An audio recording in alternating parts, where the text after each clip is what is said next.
bilbilim sana sizleyin yürekte sözlerim balta yar men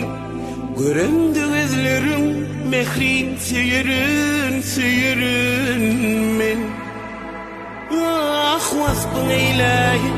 şida bilbilim sana sizleyin yürekte sözleri balta yar men göründü gözlerim mehrin seyirin men geçtim her günü senin yanında gidip sindirin sevgi bağına ormaşıp bile baktım kışkınla menin aydıma seyinim sen hakta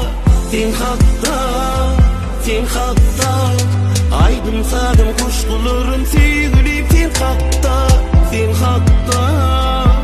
hakta arzularım bak sana evidim gözlerim göre yalnız sana seyredip seyen diye yar beni sen bilen baktığını göreyim nekrim şulaydım dedim sen hakta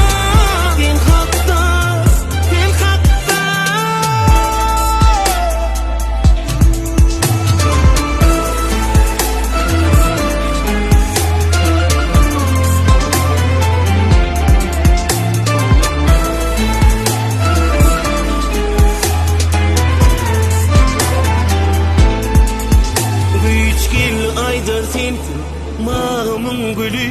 giyeceğime günlüğüyle yaşı diyen beni güllürüm al mehri selvirim al mehri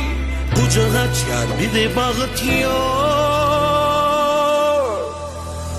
geçtim kirgünü senin